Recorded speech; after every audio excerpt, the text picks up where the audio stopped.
There is a particular Prophet of Allah whom the Quran gives a huge amount of attention to.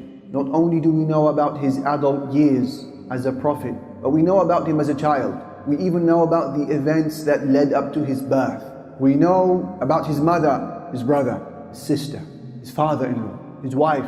We even know the very dowry, the mahr that he paid for marriage. Mentioned around 183 times in the book of Allah. This is none other than the Prophet of Allah, Musa alayhi salatu wasalam. And there are three descriptions that Allah Almighty gives to the Prophet of Allah, Musa, that were not given to any other Prophet in the Quran. The first of them, Allah said about him, وَأَلْقَيْتُ عَلَيْكَ مَحَبَّةً مِّنِّي, I have cast the garment of love over you. The second unique description to Musa, where Allah said to him, وَلِتُصْنَعَ عَلَىٰ عَيْنِي, so that you will be nurtured under my eye. And the third unique description given to this Nabiyul Kareem, honorable Prophet, is where Allah said about him, وَاصْطَنَعْتُكَ لِنَفْسِي, I have prepared you for myself, Allah said to him. When did Musa alayhi salam hear these words? He heard these words from Allah Jalla Jalaluhu during one of the loneliest periods in his life, when him and his wife were pushed to their physical limits, traveling the earth all by themselves with basic provisions, just enough to keep them alive. Lost for direction, they see a glimmer of light. Musa says to his wife Kuthu, wait here for a moment. Inni anastu naran, I see a glimmer of light, fire. لَعَلِّي آتِيكُم مِّنْهَا بِقَبَسٍ, perhaps I will bring you a torch of fire from it. أَوْ أَجِدُ عَلَى النَّارِ هُدًى, or maybe someone will just give us some guidance to help us navigate this terrain. Unbeknown to Musa, however, he was not making his way to a fire. He was being called by Allah Jalla Jalaluhu to stand in the sacred valley of Tuwa to speak to Malikul Muluk, the King of Kings, the owner of sovereignty and the possessor of all dominion, Allah Jalla Jalaluhu. He stands and he hears the voice of Ar-Rahman Jalla Jalaluhu saying to him, Ya Musa, O Musa, Innani ana Allah, it is me, Allah. And now all of a sudden Musa alayhi salam receives closure, answers that he needed all throughout his life. He had suffered, and up until this moment he had no idea why all of this suffering came onto him. He was born as a male child, and in the law of the Pharaoh of Egypt, every male baby was worthy of execution. He was then separated from his mother at the age of suckling to be raised in a home that is not his. His sister would walk the bank and go to the palace of the Pharaoh and say, I know someone who can breastfeed this baby. And his mother would be reunited with Musa. Then Musa would become a man and would accidentally kill someone. Now he is a fugitive, on the run, wanted by the authorities, dead or alive. He is escaping the country in terror. Then he would find a wife to marry. And the mahr, the dowry, was 10 years worth of arduous labor. Why all of this suffering? He needed answers. And now as he stares into the evening night sky, looking above him and hearing the voice of the glorious Ar-Rahman Jalla Jalaluhu, answers are finally given to him. What does Musa hear? He hears these following words documented by the Quran. قَالَ قَدْ أُوتِيتَ سُؤْلَكَ يَا مُوسَى, O Musa, we have responded to your request. وَلَقَدْ مَنَنَّا عَلَيْكَ مَرَّةً أُخْرَى, we have conferred our favor upon you yet again. إِذْ أَوْحَيْنَا إِلَىٰ أُمِّكَ مَا يُوحَىٰ, when we sent inspiration to your mother, أَنِ اقْذِفِيهِ فِي التَّابُوتِ, saying to your mom, place the baby in the cot. فَاقْذِفِيهِ فِي الْيَمِّ, then place the cot in the river. فَلْيُلْقِهِ الْيَمُّ بِالسَّاحِلِ, then the river will take him to the shore. يَأْخُذْهُ عَدُوٌّ لِي وَعَدُوٌّ لَهُ, where an enemy of his and an enemy of mine will take him, the Pharaoh.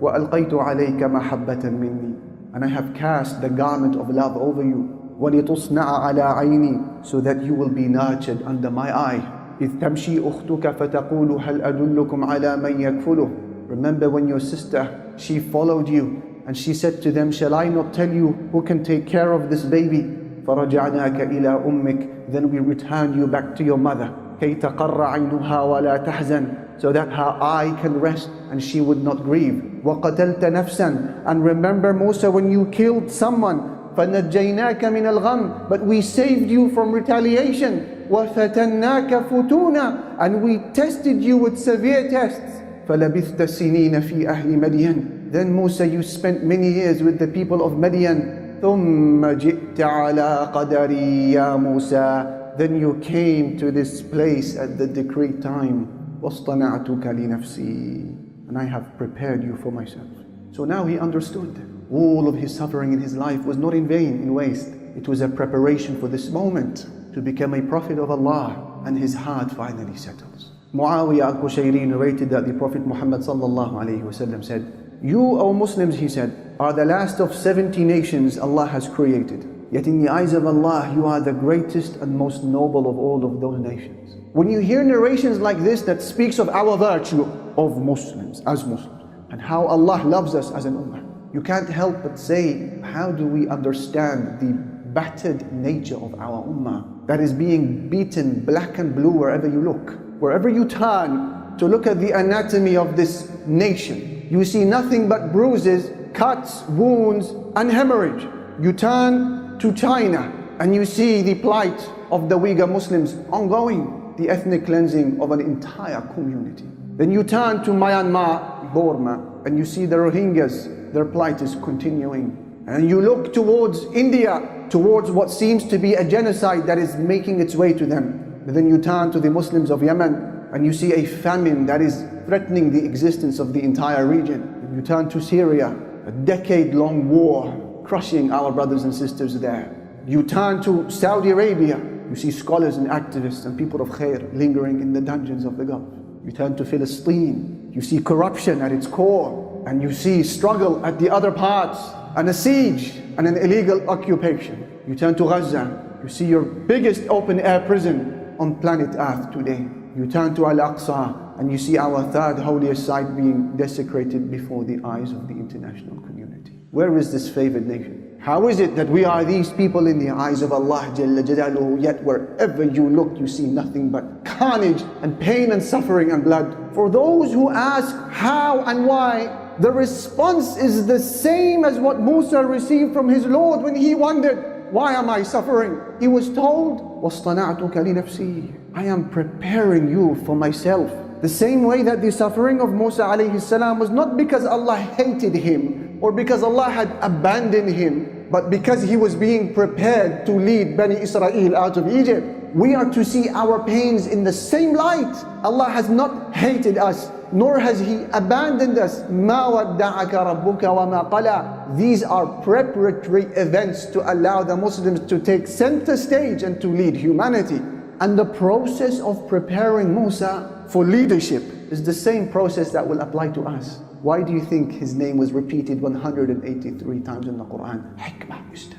What was the process of preparing him as a leader? Separated him from his mother, separating him from the people he loved. And we too will have to be in the process, separated from the people we love and the places we love, even if it happens to be Al-Aqsa. But Musa was reunited with the people he loved. And Allah has promised that we sooner or later will be reunited with the people and places we love. The waves of the river Nile that burst into his cot when he was still a suckling child are no different to the waves that bashed the Muslims through the Islamophobic industry all across the world. But the shore of the river Nile was near for Musa. And Allah has promised that our shore is just as near.